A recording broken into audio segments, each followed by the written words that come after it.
Imagine a big scandal shaking up Spain. We're talking about their own Watergate moment. It's like a real-life drama involving corruption, secret dealings, and high-ranking officials. This scandal, similar to what went down in the United States with Watergate, rocked Spain's government. Picture this, a bunch of big shots, top officials, politicians, and business leaders caught up in shady dealings. We're talking about everything from stealing public money to bribes and money laundering. The whole country was stunned when these scandals came to light, and it made people seriously question their trust in the government.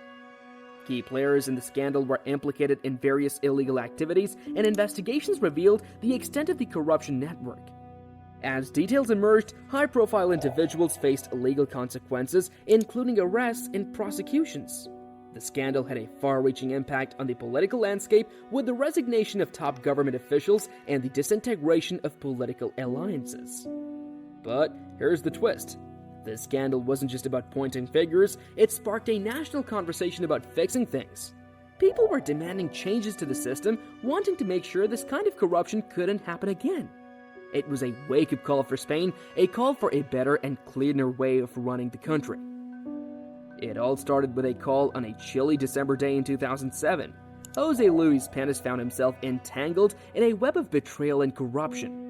A phone call from Francisco Correa, a once close friend and powerful business figure, marked a pivotal moment. Penas, a town councilor, had uncovered Correa's corrupt dealings, a stark contrast to their shared political endeavors against corruption just months earlier.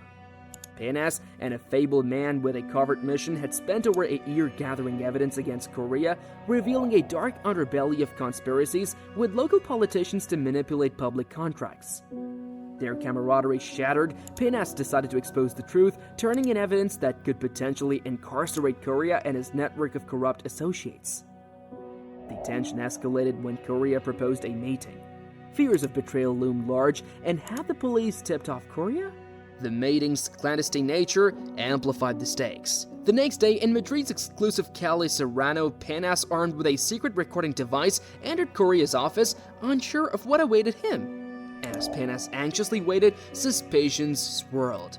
Correa's late arrival hid intentions, and Penas, alone with his thoughts, feared the worst. The recorded conversation that unfolded that evening became a linchpin in Spain's most extensive corruption scandal, Gürtel. The scandal, initially focused on dealings between small councils and Correa's businesses, morphed into a nationwide reckoning akin to Spain's Watergate. Over the 12 years since Penas began his recordings, the Gürtel case has reverberated through Spanish society. It triggered a seismic shift, eroding public confidence in the government. The financial crisis laid bare a web of deception orchestrated by politicians and opportunists who manipulated tenders, inflated costs, and lined their pockets. The fallout from Gürtel and subsequent scandals shattered the two-party system, fostering distrust in institutions and paving the way for the resurgence of the far right. The echoes of Gürtel continued to resonate in Spanish politics, influencing elections and reshaping the political landscape. As the nation grapples with the aftermath, the scars of corruption remain, leaving an indelible mark on the trajectory of Spanish democracy. In the aftermath of his downfall, Francisco Correa became a symbol of the venal culture that propelled Spain into prosperity in the 90s and 2000s, only to plunge it into the abyss. Ambitious, reckless, and flamboyant, Correa had once embodied confidence and success, pulling the strings of business with thrilling allure. When Jose Luis Penas first encountered him nearly 2 decades earlier, these qualities had a certain fascination. Correa's name was synonymous with business, and he was an influential figure who commanded attention. Their paths crossed in 2001 when Penas, a junior member of the People's Party, was preparing to get married. The local mayor, Guillermo Ortega, suggested inviting Correa, Ortega's key supporter, for career advancement. Little did Penas know that this encounter would set in motion a complex relationship. In subsequent years, they drifted apart, but circumstances changed in 2005. Ortega's resignation as mayor, coupled with allegations of corruption, thrust Penas into a political maelstrom. Expelled from the People's Party for attempting to expose corruption, Penas found himself without a political home. Correa, fearing exclusion from lucrative opportunities, proposed backing a new party led by Penas. Initially blinded by Correa's status and connections, Penas struggled to reconcile his financial backer's corruption. It wasn't until the 2005, overhearing a blatant bribery discussion, that Penas faced a dilemma. Confronting his fear of not being believed, he decided he needed concrete evidence and embarked on a covert mission. Balancing the creation of the new political party with clandestine recordings, Penas concealed his voice recorder in folders or jacket pockets, driven by a deep-seated fear. The hours of tapes, some inaudible and discarded, captured the web of corruption within the People's Party itself. For Penas, the realization dawned that figures like Correa were shielded by the party. This revelation fueled his determination to expose the truth, marking the beginning of a journey that would unravel Spain's political fabric. Francisco Correa, born in Casablanca in 1955, took an unconventional path within the People's Party in Madrid, overcoming family upheaval and starting as a bellboy before building a successful career in travel, events, and real estate. In the mid-90s, he shifted to organizing campaign events and, drawn by the allure of construction contracts, engaged in corrupt dealings with local officials. Correa, with a team of advisors, established a network of corruption, offering gifts and holidays and resorting to blackmail. Exploiting Spain's lenient stance on corruption during the housing boom, Correa thrived. Jose Luis Penas, a key figure in his downfall, led a double life gathering evidence against Correa. In 2007, armed with recordings, Penas approached the Spanish police, setting in motion events that would expose and dismantle Correa's intricate web of corruption. In the year following the initial revelations, police diligently gathered evidence on Francisco Correa and his associates.